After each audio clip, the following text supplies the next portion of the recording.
Yes, my name is Brandon Barnes, and my co-host is joining me here. Nathan Taylor. Good to see you, All right, Brandon. Nathan. Today, we're having a pretty good guest on. Right, his name is Chris Caston.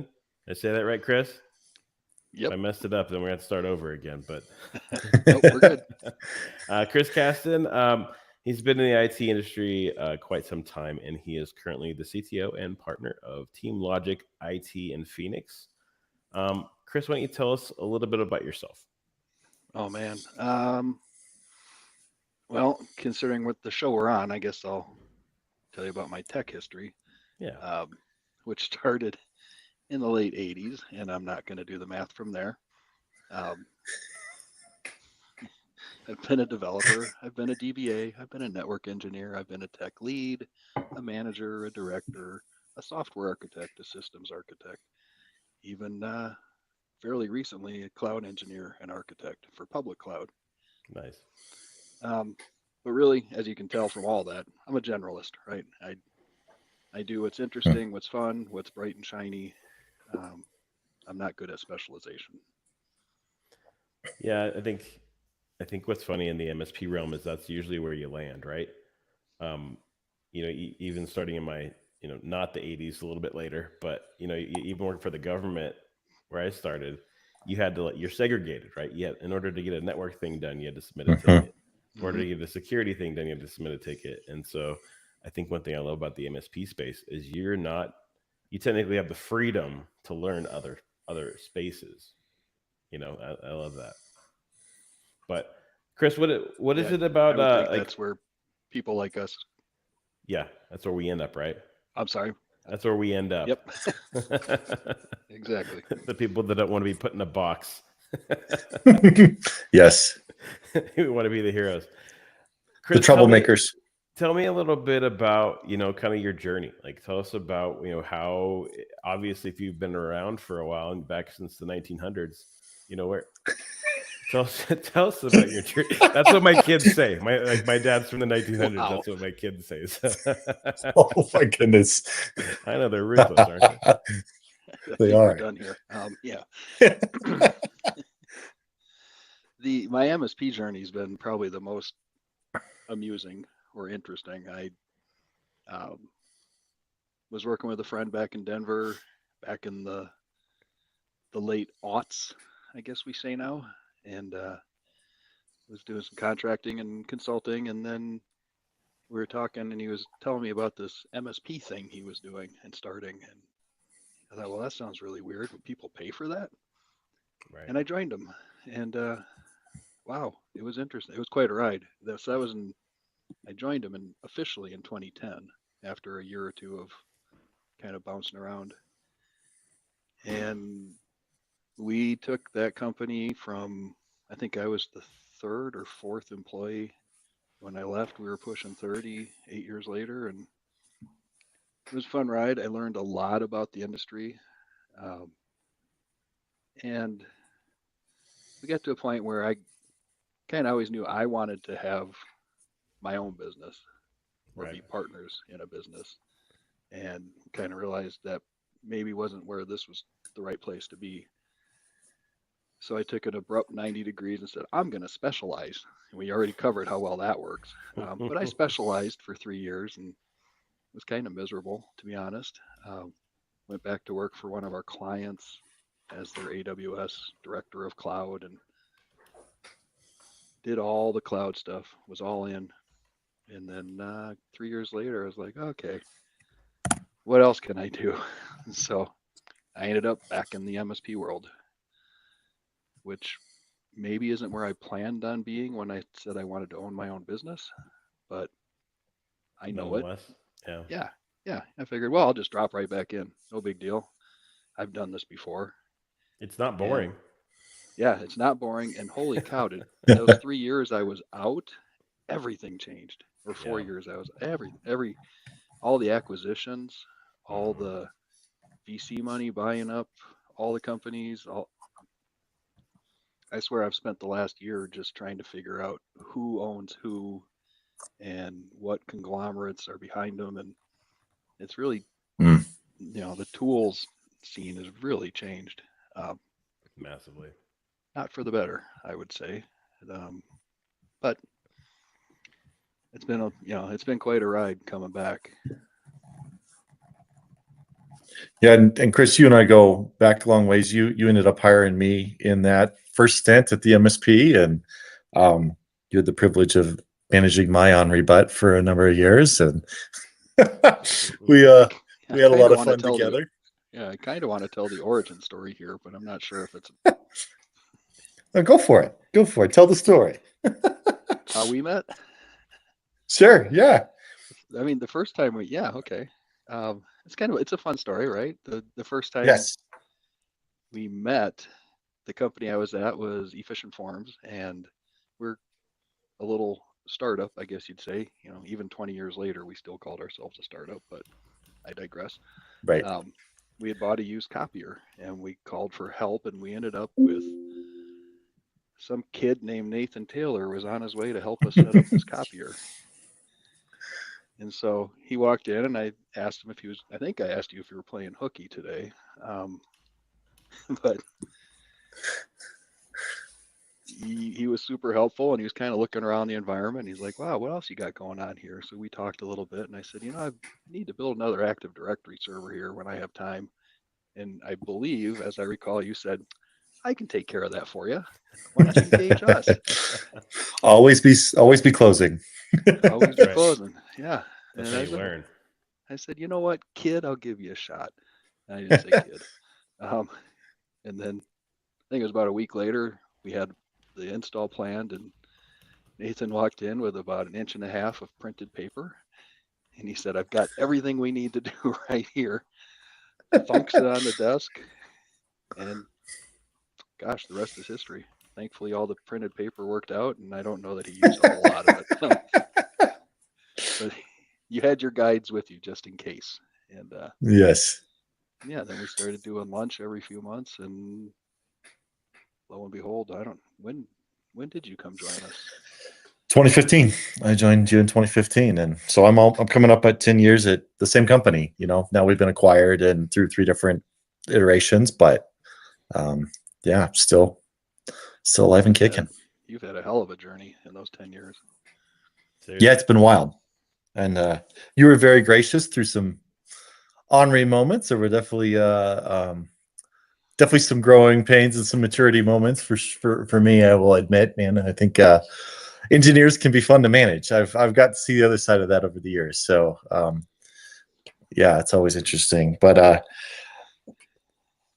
I think it's interesting to hear more about what's new in the space. Like you talked about the tool sets, but I think that's actually a really critical conversation in the MSP space. So much of the MSP space was built on tool sets, and that's changing by the week right now. And I think it's going to be very disruptive to the space. So talk about what's different now that you're coming back 3-4 years later.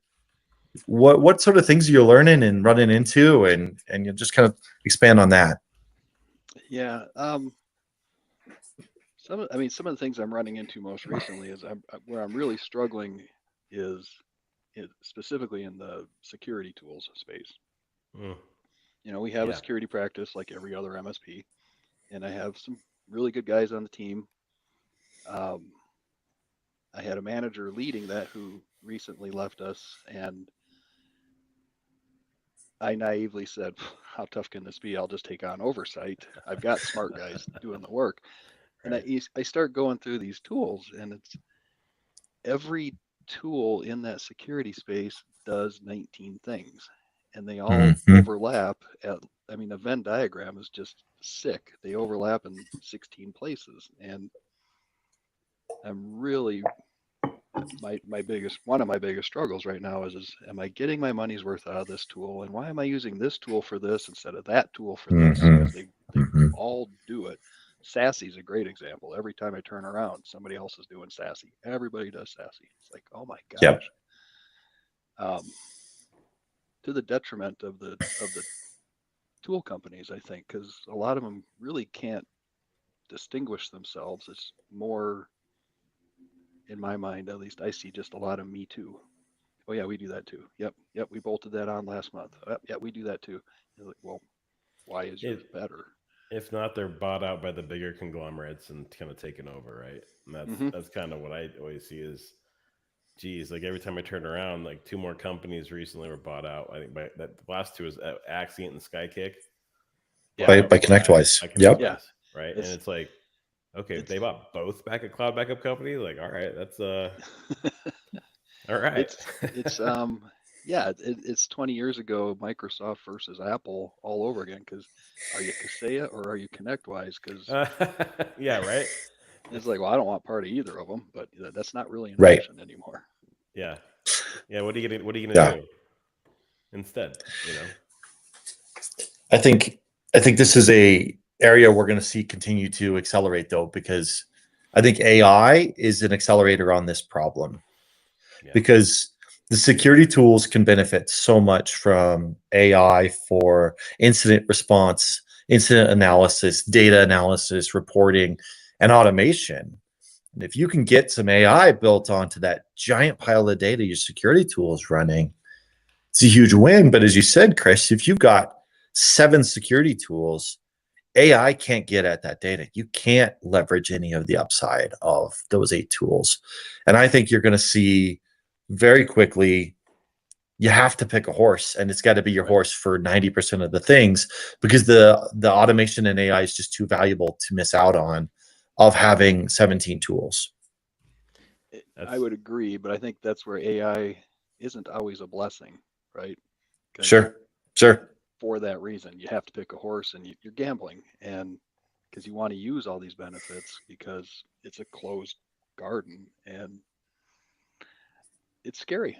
And these are things that 5 years ago, as a leader of an MSP but not an owner, I didn't give a whole lot of credence to or worry about. And now as an owner, oh, this crap keeps me up at night because, Mhm. Am I doing the right thing? Is this really the tool that we want to go with? Well, yeah, because there's value in having multiple voices, right? You don't want just one vendor's security perspective. You maybe want a Right. second layer, right? But are you spending too much? Are you missing out on the AI? And part of the fun of being in an MSP 5 years ago was you could pick your favorite tools. Like you had strong opinions. You're like, well, I really like these firewalls. And I really like this phishing tool. And I really like this antivirus. And you picked reasons like the management or the deployment or the billing model. There was all these layers that you'd make it factor into the decision. But what's interesting is now that decision has moved from what's the best product to what product goes with which ownership company and which 3-year commitment and which AI layer. And like now you've added 3 or 4 decision points into this decision. It's become much more complicated to decide which horse you're going to ride. And you're ignoring the whole channel and distribution thing. I mean, now we're in the era of PAX 8 in the middle of everything. But yeah, so many of our decisions are, well, we're NinjaOne and Autotask. So first tell me what works best with those, oh, great, you create tickets in Halo. Okay, so you're off the plate. And it's a strange way to make decisions, but yeah. So that, when you talk about coming back into the game, that's really been my biggest challenge. And that and just all the overlap, all the Me Too's. I don't want to call out anybody specifically because they're not a bad company, but Verisoft is a great example of this, right? Every week, and we use IT support panel from Verisoft. Love it. Clients love it. Everybody, we get great engagement through it. Every week they release a new product now. They're totally going after ScalePad and some of the others in this space. Oh, we have a warranty thing now. Oh, we have a virtual CIO thing now. Oh, we have a lifecycle manager thing. And, it's like, guys, you're not helping. You're really not helping. Yes. Yeah. But it is becoming a world where you're picking between a Verisoft and ScalePad because those are your 2 choices, right? Like that is also the world. It's like everything. It's the 2-party system. We can't get away from it. Good timing on that. Lord, let's not talk about that. So Chris, what I mean, obviously, we talked about even since 2015, you left in 3 years. Other than the tool sets, how how would you say how would you say customer service has changed in the MSP realm? You know, Brandon, I have a tough time answering that because I changed parts of the country. Yeah. So some of what I deal with, I'm not sure if that's a Phoenix versus Denver thing or if it's an evolution of everybody. I will say I'm of the opinion, at least where I'm at now, that people expect a lot more communication. Yep. I think and Nate, you can probably back me up a bit, that at Machine Logic, we had some clients that expected communication and to be in the loop, but a lot of stuff was they would just loft a ticket over the wall and wait for it to come back. And when it was done, it was done. And I'm definitely not living in that world anymore. If a ticket's not done within hours, we need to be communicating, explaining where it's at, next steps. There seems to be a lot more communications expected. I think it's a effect of the technology world we live in. Like we get, Yeah. Your toaster sends you a text when it's done with the toast, right? like we're in a world where everything we have communicates really well automated with us. I know when my garage door opens. I know when the sprinkler system stops because I get a toast notification on my phone, right? Like now those are really nerdy examples, but I think there is a sense in which we have immediate gratification feedback loops with so many things in our lives. And so the idea of waiting for our tech support to get back, and if I can't get a real person on chat support in 2 minutes, I just go away and I do it later. Like I don't wait. I don't sit there and wait in the queue. I go, I don't have time. I got to move on. I think I have that same problem where I want that. Give me the feedback I'm looking for as soon as possible. That's probably, you're right. I'm sure that's the evolution of the social media world and the always on that we live in. It's funny you say that because one of the biggest improvements we made to our help desk environment was we switched to a phone system, a call queuing system that allows callbacks. Just leave, press 9 and we'll call you back when you come up. Oh my gosh, people love that. Really? Not everybody, but that was definitely a hit of they don't have to sit there doing a slow burn for a minute and a half. Who do you just call them? Who do you do that through? Nuso. We're using Nuso. Okay. That's a good They have a amazing call queue system. It's changed our world for how we run. We can finally run our help desk as more like a call center. That's cool. For cheap. I should say that. And, right. I mean, I'm a Nuso partner, but I am. How do you spell that, Chris? That's right. Yeah, that's NUSO. But no, we are really happy with using them for ourselves. Has been amazing. That's cool.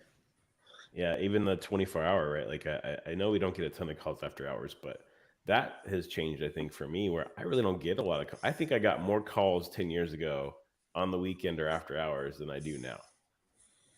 I would agree. Is it just me? No. Yeah, I would agree. People take off. I remember like, oh man, you're like, I'm on call this weekend. Dang it. And then now I'll take the phone. It's fine. I don't care. Like, so the team's out of the, I'm trying to help out the team or whatever it is. And yeah, I just don't get calls. And Grant, don't get me wrong, but we've all worked Christmases before. And we've all worked like holidays when some madness happens, because that's when, hackers like to attack, is when no one's there. Thank you, bad people. So let's talk security here, guys. Let's just spin it real quick. What's the newest, craziest stuff you guys are dealing with from the MSP realm? Yeah, I know. I think the business email compromise seems to be a thing we're hearing a lot of stealing, and the real challenging part is they're getting smarter where they're not, when they compromise account, they don't attack the company that the account is in, they attack their partners. Right. So they're interfering with invoices and those sort of things, but they're using legitimate email accounts to do it. And I mean, just the stories coming out of that are right now and very hard to prevent, because it's a SPF passing, properly encrypted, all these things. It's a legitimate invoice they're expecting, just the ACH has changed. those sort of things are happening a lot, and it's heartbreaking. There's been some Pretty big bad. numbers that have gone through, and it just breaks your heart. And I think I agree that that's definitely the biggest where we're seeing the most activity. And sadly, almost always it's my clients getting compromised and not knowing it until their clients start questioning invoices and stuff. And then it, 3 days later, now it's a big thing. And almost always it's somebody who has absolutely refused and died on the hill to turn on MFA. Almost Mhm. always. And Yep. it's funny 10 years later to still be trying to beat that drum of you got to use MFA. 10 years Mm. later, 15 years. I mean, golly. Okay, 15 might be hyperbole, but 10 for sure. Yeah. So Chris, I got to ask this. This is a question I know Nathan's heard before. So your client is, they end up paying the bill because their vendor or client is the one that sent them a bill. So your client sends them. Who's at fault? Yeah. Right. And then, yeah. I can tell you that almost guaranteed I have something signed saying they declined that recommendation. Yeah. But yeah, who's at fault? Gosh, you can't help but feel guilty, but I'll never say that to the cyber insurance agent. Right. Right. I mean, Yeah. that's the response I usually get is what is, it's up to the insurance company.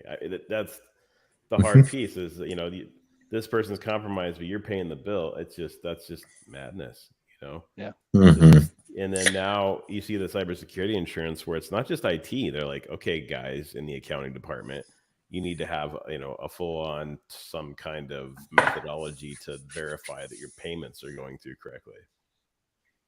Yeah. Yeah, we see some of that just for servicing those industries now, where it's not enough for us to say, here's our security policy, here's our guidelines. We now Right. have to back them up. Everything we say happens in that security doc. We have to Has show, to happen. Mhm. here's our quarterly log polling review ticket with the results. Here's our firewall review ticket with. So, and I guess that goes back to your earlier question, what's really changed? One of the things that's really changed, obviously, is cyber insurance. Kind of Yes. that tail is wagging the dog in a lot of different directions now, and it's really, I mean, generally probably for us for the best because we've had to Yeah. evolve. But Well, and it forces the customers to do stuff like you talked about MFA. Oh, I don't want MFA. Well, you're not going to get cyber insurance then. Oh, okay. I mean, I've had multiple conversations with customers and said, you're uninsurable if you make this choice because the insurance company has the actuarial table that says you're too big of a risk. And usually those owners go, well, you're a nerd and I don't trust you, but I trust actuarial tables and insurance people because they know what they're doing. So I'll listen to them. And you're like, all right, well, I'll take it. If that's what it takes to get your attention, then yes, that's the answer. and my customers say nobody's interested in our data. Don't worry about it. Nope, they just want your money. You're right. They don't want your data. Right. Isn't that crazy? Yeah. Yeah.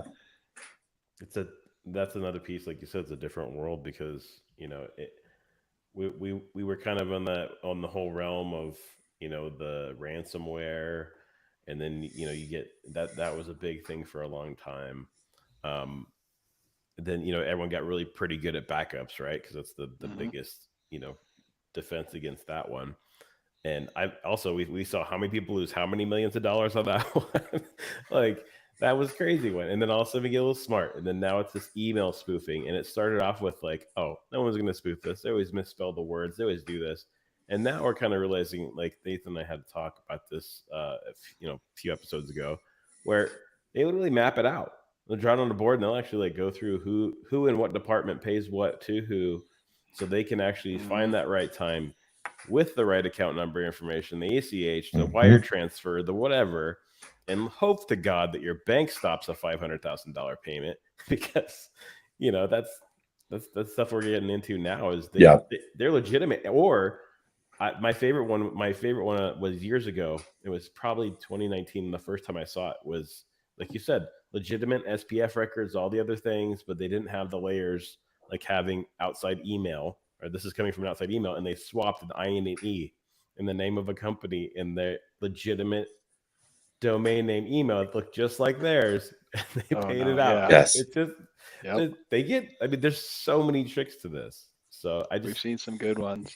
yeah. And how much time have we spent in the last year? Well, sadly, right? It's because Yahoo and AOL throw a tizzy, and now everybody has to have DMARC and DKIM. Yeah. And up until then, we couldn't beg People to beg do it. people, just please let us fix your records. Oh no, we don't need that. Oh, and then Yeah. this year Right. it's like, we can't get email to our clients in AOL. You kind of want to say, I think it's okay, but but Yeah. you can't say that. So You're yeah, still on AOL. exactly. Dang it, Mom. Get off that thing. Let me pick your brain on a specific product.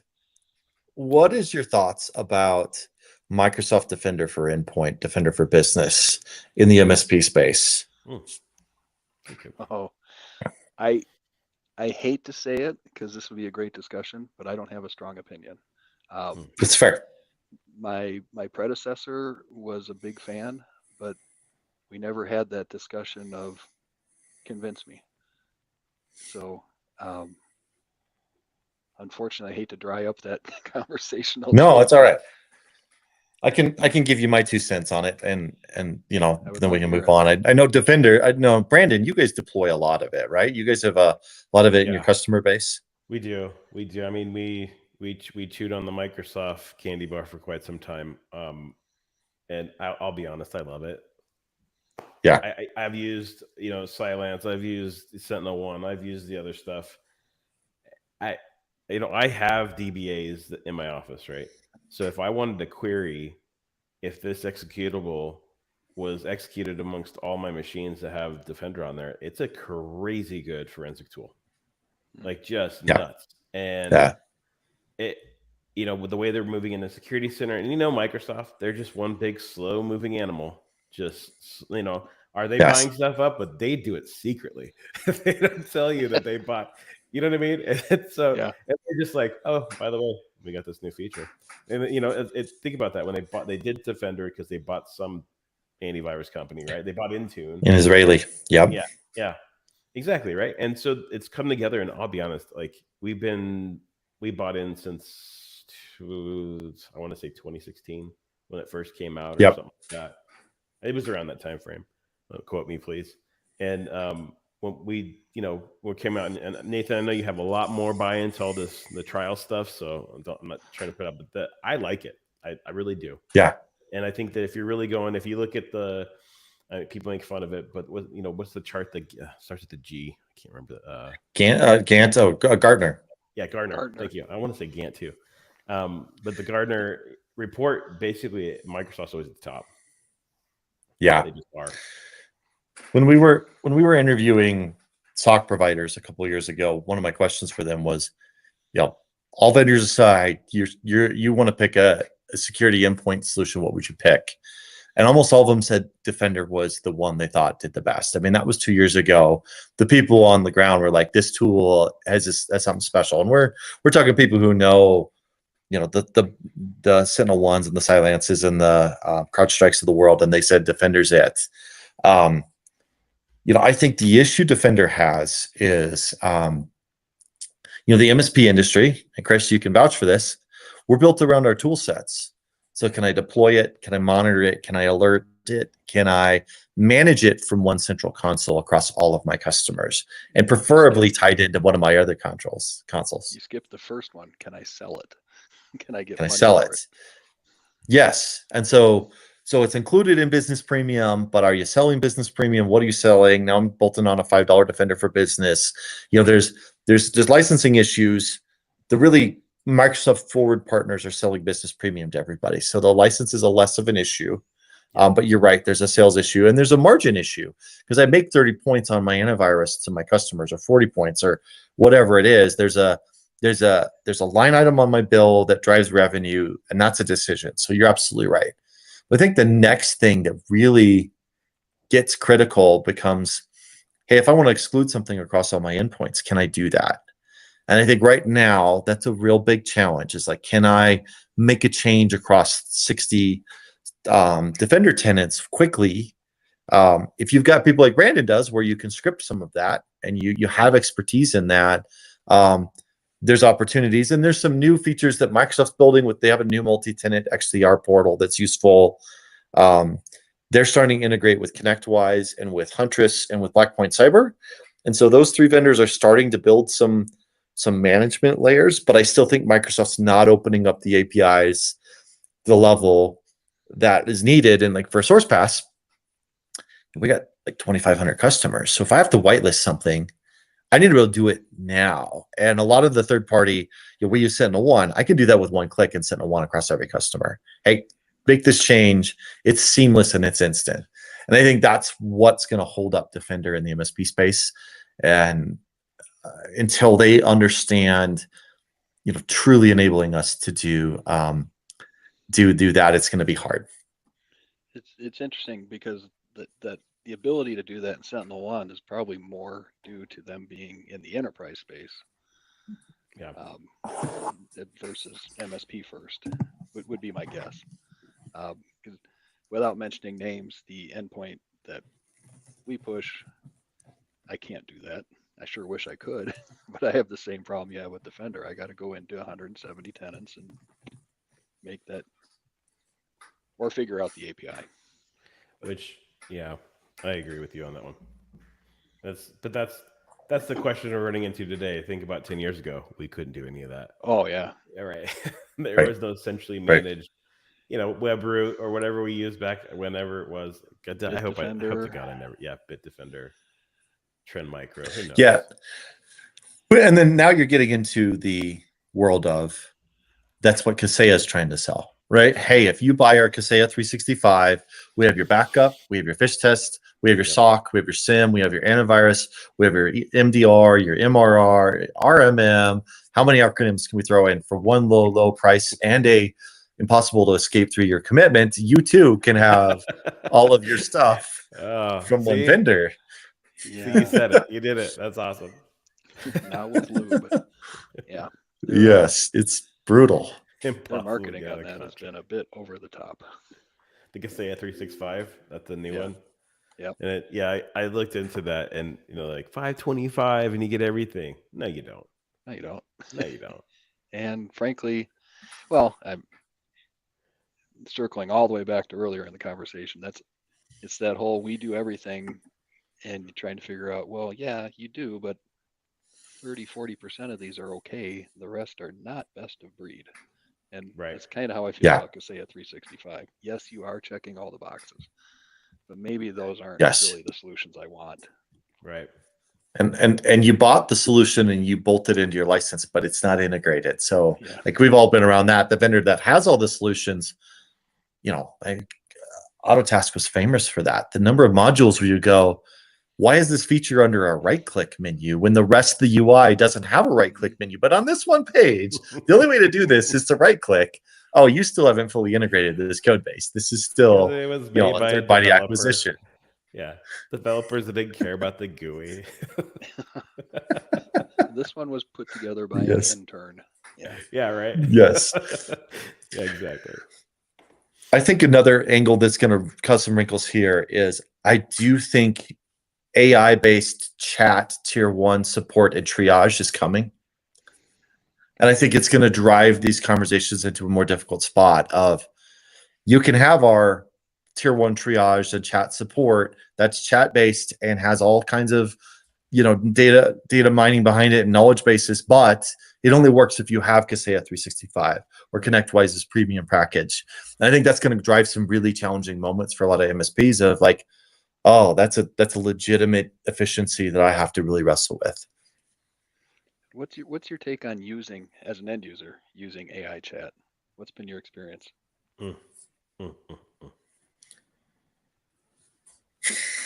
Mine have not been good.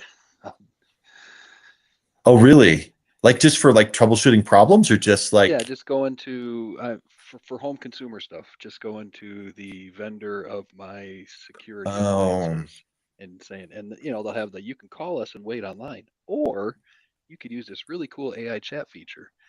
And I usually make it about 5 minutes and I'm throwing rocks at it. It's like, get off my screen. Yeah.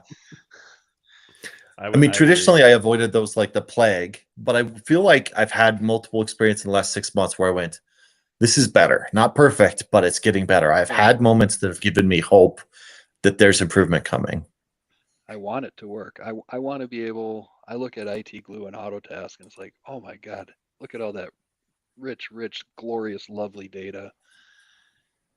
Wouldn't it be great if we could just run queries against it? Yes. I think there is one challenge on that front that we're also going to run into, which is you want it to work so bad and there's a lot of opportunity there, but then now you're going to find out that your IT Glue data isn't as good as you think it is because it's written by engineers trying to solve a problem and make notes just to get them through it next time. And then AI is going to go, all right, well, this is factual, and I'm going to drive all my responses off of this set of chicken scratch notes because I'm an engineer and I know how I did documentation when I was in a hurry. Brandon, so did you catch how tactfully he just called me an owner? Yes. Yeah, you're just an owner. You don't actually know what's going on. That was very well done, Nathan. He's very tactful. I don't think I could throw rocks in that space anymore. I'm not much use technically anymore either. So you're doing more technical work than I am these days. I might be. I end up being the level 4 engineer more often than not. Right. Seriously, just trying to get engineers because I think the beautiful piece is we work with a lot of very, very smart people. Mm-hmm. But most of the time when we're in the leadership position, we're just trying to unstuck them from digging a deeper hole. Think outside the box, right?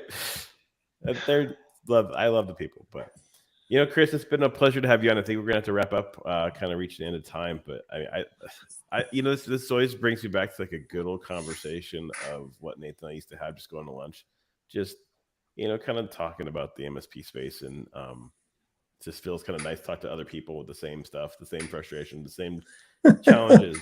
So I really appreciate it, man. I really appreciate you coming on. Thanks for having me. I really enjoyed joining you, and obviously we both have Nathan as a lunch conversation starter in common. Yeah, absolutely. That's perfect. Now, if I can only monetize that. Hey, Nathan's really good at lunch, so feed him and pay him. Yeah. I'll buy you the next lunch. DoorDash style, right? Right. That's it. Oh, man. Well, perfect. Awesome. Right, thanks, Chris. Yep.